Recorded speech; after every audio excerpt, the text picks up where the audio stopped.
All right, we're going to examine Daniel chapter 7, verse 7. We're going to look at this verse specifically today.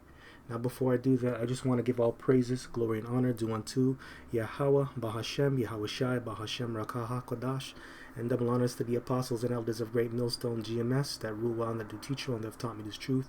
To you I say shalom, and shalom to the hopeful elect. Right? Kiss the son lest he be angry, especially in these times, man. We have the very end of this thing when you filter it through biblical prophecy. Um, yeah, man. Just stay vigilant, stay on your p's and q's in the spirit, and take heed. Watch and pray. All right, so we're gonna examine Daniel 7:7.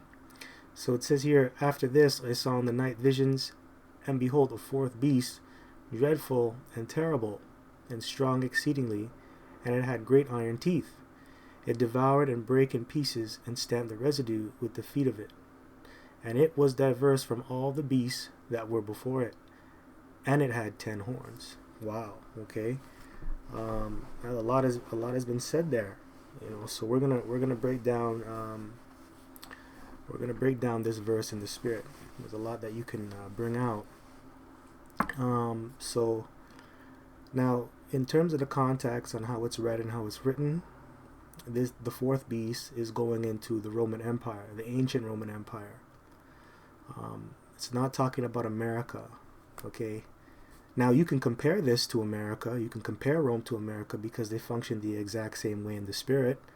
You can compare the two when you're talking about it, or if you want to spark up a conversation, a spiritual conversation. But in terms of the context and how it's written and how you read it, this is referring to the Roman Empire, okay? And you have to go into history to figure that out, okay? So it's not talking about America. It's talking about the ancient Roman Empire. So let's just get that straight, all right? Because when you read up in the chapter, it's going into the ancient kingdoms that ruled in the past, okay? Going into the Assyrian kingdom, going into the Babylonian kingdom, going into the Medo-Persian Empire, going into the Greeks, right? Grecian Empire with Alexander, okay? And then it goes into Rome, the ancient Roman Empire, all right, with the Caesars, okay? So that's what it's talking about. It's more into the history of the ancient kingdoms, okay? So the beast represents, or the fourth beast represents, the Roman Empire. Now, in terms of it being dreadful and terrible and strong exceedingly, it had great iron teeth. The iron teeth represents its military and its strength. Okay, iron, it may not be a precious metal. It's not a precious metal, but it's a very strong metal, very durable. And that's what the Roman Empire was about. It was about its military strength and its durability. And that's how they are able to conquer these other nations. It was through their military might, their military prowess.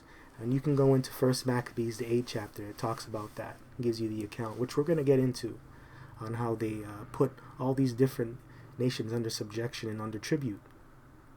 Right? Now it says it devoured and brake in pieces and stamped the residue with its feet, which means it conquered. Okay, it conquered. Now when you go into the Roman Empire's the history, I typed it up.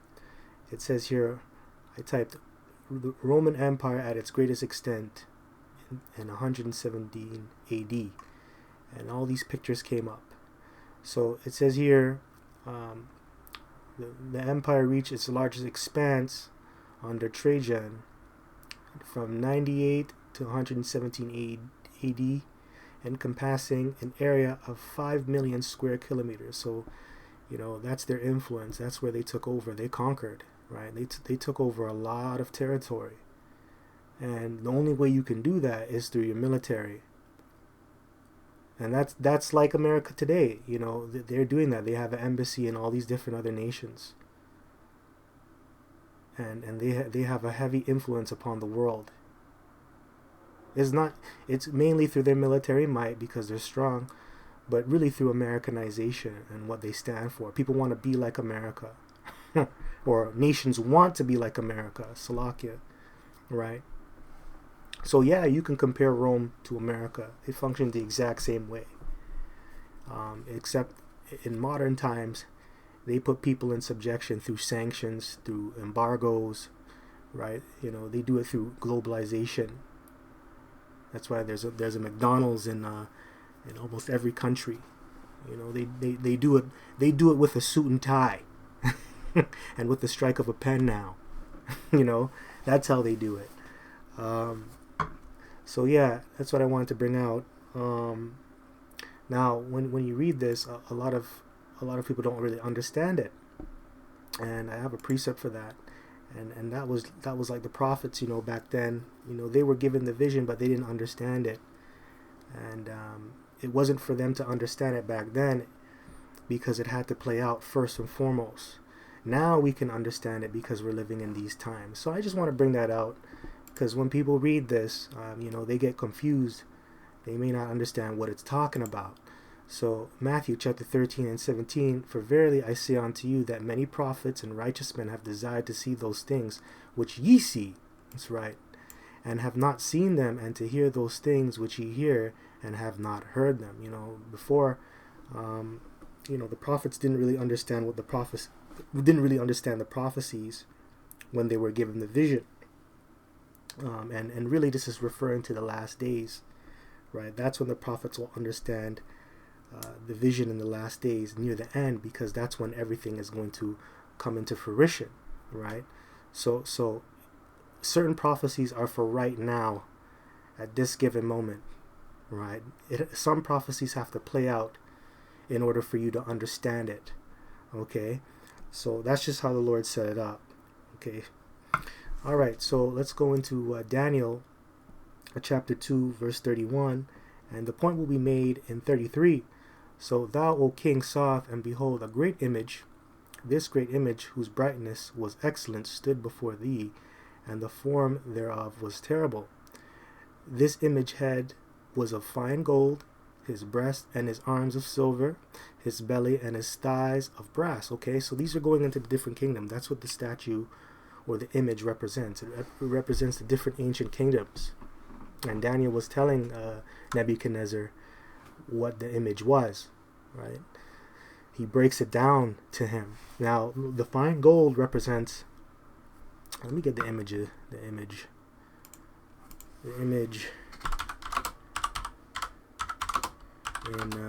Daniel 2. See, okay, this is the image he's talking about. Let's get the image. All right, that's the image. Okay, gold head, the silver arms, the brass belly, the brass thighs, and the iron legs and the iron toes, and the clay feet. The iron mixed, the miry clay mixed with iron and clay, the toes. All right, that's the image. Okay, so this is Babylon. Silver is Medo-Persian Empire. The Greeks, or Greece, that kingdom is brass. Rome is iron. You see that iron, that metal? Okay, that's what it's going into. So that's what I'm reading. So it says this image's head was of fine gold, his breasts and his arms of silver, his belly and his thighs of brass, his legs of iron, his feet part iron and part of clay. Okay, so this is going into the Roman Empire. This is the point. That's the Roman Empire. Okay, the iron legs and his feet part of iron and part clay, and that's going into really NATO and the EU. If you were to go into it today, right? Because and who's the head of NATO and the EU? It's America. So America would be Rome, and they have these different nations that are tributaries under them. When you go into NATO and the EU, certain states or certain countries, they're not as strong as other countries. So they're partially strong and they're partially weak, right?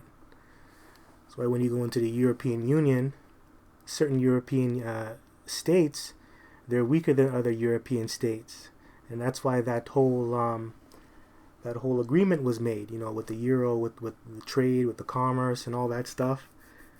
it was trying. They were trying to make everybody on an equal level.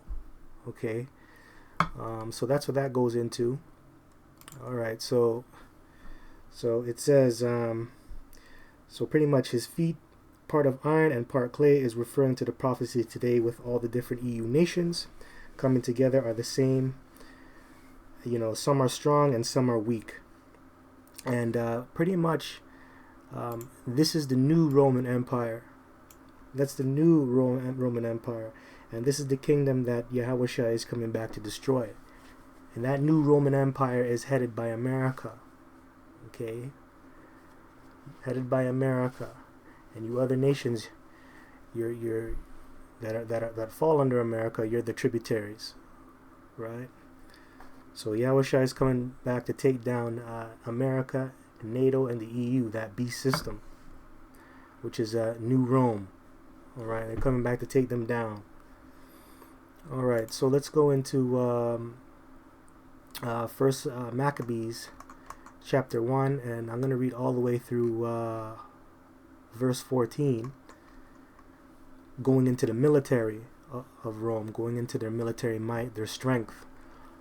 Just to back up this part here, and it had great iron teeth, right, going into their military.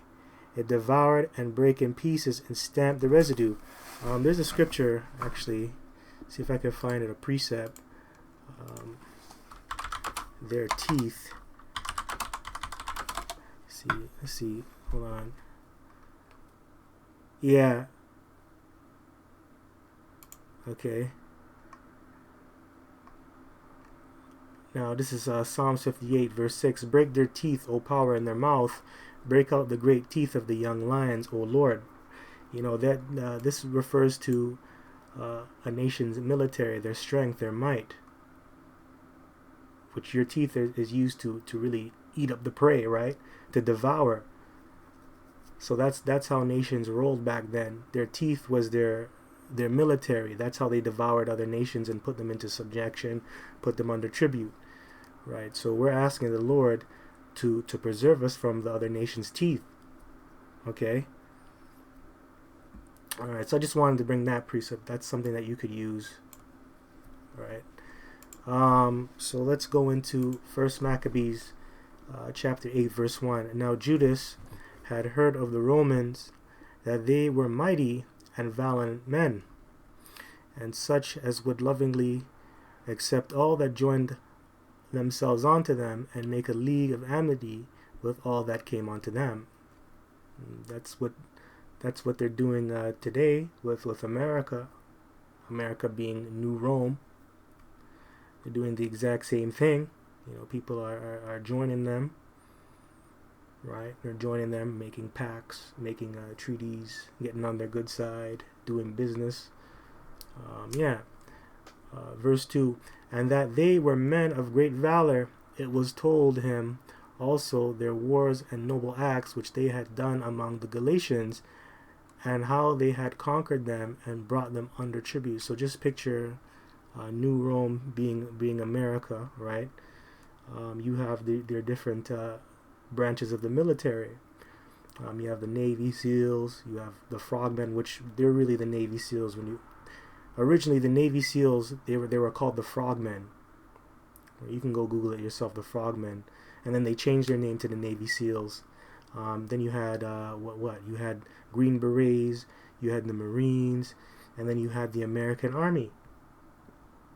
You have something called Black Ops soldiers, secret agents, CIA, FBI, right? Those are all their men of great valor, right? They even make movies about these different branches of the military that I just spoke of. So they've done a lot of noble acts. They're men of valor, all right? Just like in the ancient world, you had the centurions, you had different strong military men. It's the same today. Okay, so verse 3, verse 2, and they were men of great valor. It was told him also of their wars and noble acts which they had done among the Galatians, and how they had conquered them and brought them under tribute. That's right, made them tributaries. They had to be subject on them. They had to pay them money, right? Give them certain things so they can stay a sovereign state, right? And what they had done in the country of Spain for the winning of the mines of the silver and gold which is there. That's right, taking people's gold and silver, man, conquering other nations. And that's what America does too. You know, stealing a lot of money, going and taking these other nations' resources. And that by their policy and patience they had conquered all the place, though it were very far from them, and the kings also that came against them from the uttermost part of the earth, till they had discomfited them, and given them a great overthrow, so that the rest did give them tribute every year. You know, and that's what we could looked at in the beginning. All these different nations from far, man, they conquered and made them tributaries, right? Going into the 7 heads and 10 horns, man. That's those nations that are under Rome, and they're tributaries, right? And that's what they did. 5 million square kilometers. That's a lot of conquering, man. And you're reading about it. That's the history. So it says, verse 5, besides this, how they had discomfited in battle Philip and Persis, king of Setims, with others that lifted up themselves against them, and had overcome them. How also Antiochus, the great king of Asia. Yeah, man, that's another Antiochus, the Greek, man. Took him down, put him in his place. That came against them in battle, having 120 elephants with horsemen and chariots, and a very great army was discomfited by them. That's serious, man. It's serious. You know, elephants and horsemen back in the day, that's like your tanks. You know, that's likened onto tanks. You don't want to get in the way of an angry elephant and its rider, man. You get squished and stomped out. That's very serious. And a very great army was discomfited by them. And how they took him alive and covenanted that he and such as reigned after him should pay a great tribute. So even the ones that came after him had to pay tribute. Okay, had to pay tribute. And if you didn't do that, you'd be pretty much be put to death, man. They'd kill you, right? So that's how they did it. That's what they were doing. And give hostages and that which was agreed upon, and the country of India and Media and Lydia, and of the goodliest countries which they took of him, and gave to King Eumenes. Moreover, how the Grecians had determined to come and destroy them, and that they, having knowledge thereof, sent against them a certain captain, and fighting with them slew many of them, and carried away captives their wives and their children, and spoiled them, and took possession of their lands, and pulled down their strongholds, and brought them to be their servants unto this day. And that's what Judas is taking in. He's taking this in. He's like, yo, these people are ferocious, man. And who's going to get us through this? It's really Yahweh Bashem Yoshai. They're gonna have to defend us, man. Psalms 124 comes to mind. You know, when taking all this history in and examining the Roman Empire and you know, the kingdoms of today. You know, if it's not for Yahweh Bashem Yoshai, you know, we would cease to exist, right? Let me get Psalms 124. Why not? Psalms 124. Psalms 124, verse 1. A song of degrees of David. If it had not been Yahweh who was on our side, now may Israel say. If it had not been Yahweh who was on our side, when men rose up against us, then they had swallowed us up quick, when their wrath was kindled against us. And, you know, they were swallowing up nations quick, man, the Roman Empire. You see it. They're just eating up everything. Man, look at everything. They're just eating everything up, swallowing up all these other nations, man. Like, are they ever going to go down? Right? Made all these nations tributaries, like shit. Eating everything up, like wildfire. Right? So, then they had swallowed us up quick when their wrath was kindled against us. Then the waters had overwhelmed us. The stream had gone over our soul. Then the proud waters had gone over our soul. Blessed be the Lord, who hath not given us as a prey to their teeth. And their teeth is going into their military, right? As a prey. Okay? So that also ties into Daniel 7, that it had great iron teeth. It wasn't normal teeth, man. It was iron teeth. So that meant they had a strong military, man. And only Yahweh Shem Yoshai can deliver you from these iron teeth, man. Just saying. Just got to put that out there. Who hath not given us as a prey to their teeth. Our soul is escaped as a bird out of the snare of the fowlers. The snare is broken and we are escaped. And that's all because it's through the spirit and power of Yahweh Shem Yoshai we're able to get out of this and escape. And we're going to escape again. We're going to escape again when Yahweh Shai returns. He's coming back to take down that fourth beast. In the reincarnation, of course. Which is America. And its tributary states that are under them. NATO and the EU, that beast system. Yahweh Shai is coming back to take them down. And we're going to escape the beast, man. Through that great deliverance. And really, we're going to escape destruction. Okay, the destruction that comes with the beast going down. Salakia. Got to say that first. So it says, our help is in the name of Yahweh. That's right, our help is in the name Yahweh. And when you look this up, what's that word? It says Jehovah. When you say it in the Paleo, it's Yahweh, which means he is to be. Or it says the existing one. The proper name of the one true power. Unpronounced except with the vowel pointings. Okay, yeah. So that's who your Savior is, Yahweh Ba'ashem Yahushai, who made heaven and earth. That's right. So you can only be saved by Yahweh Ba'ashem Yahushai. That's it. That's it. Okay, so let's go back here. So verse 11, it was told him. This is back in 1 Maccabees 8 and 11.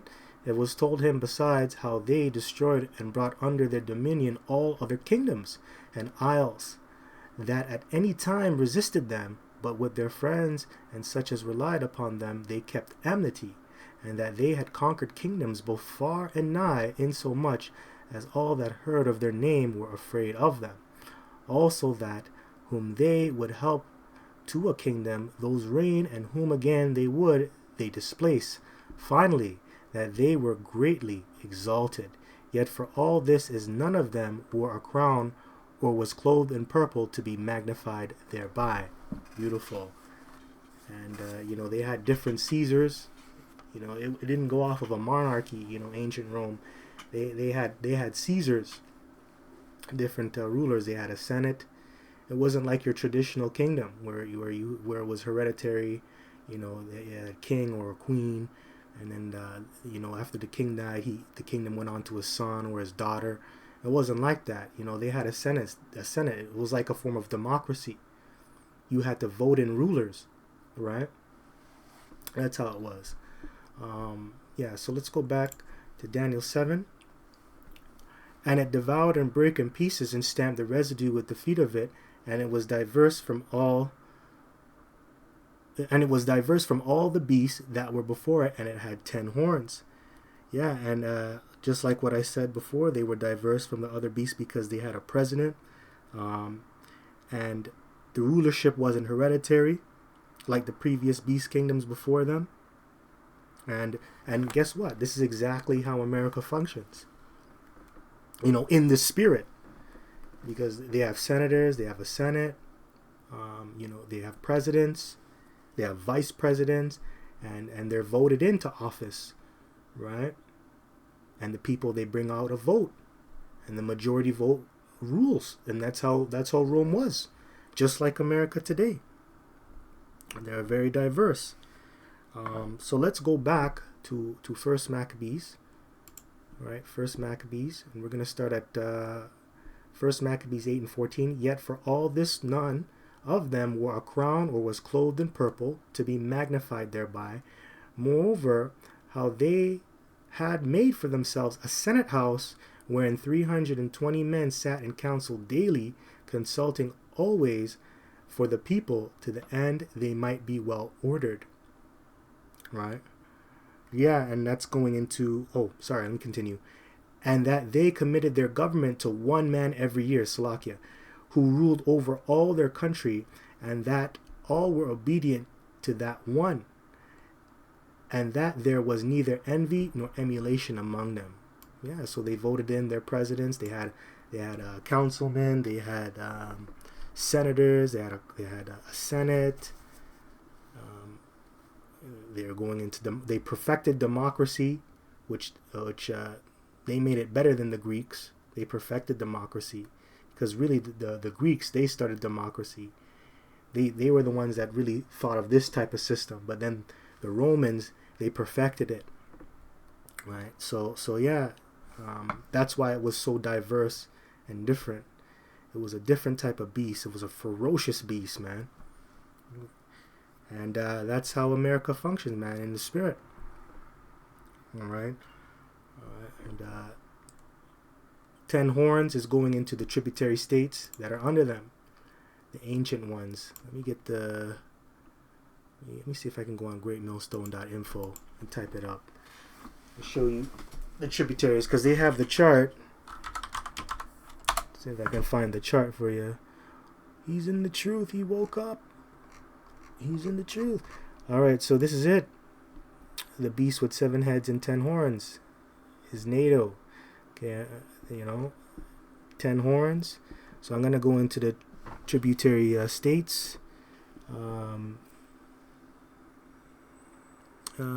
had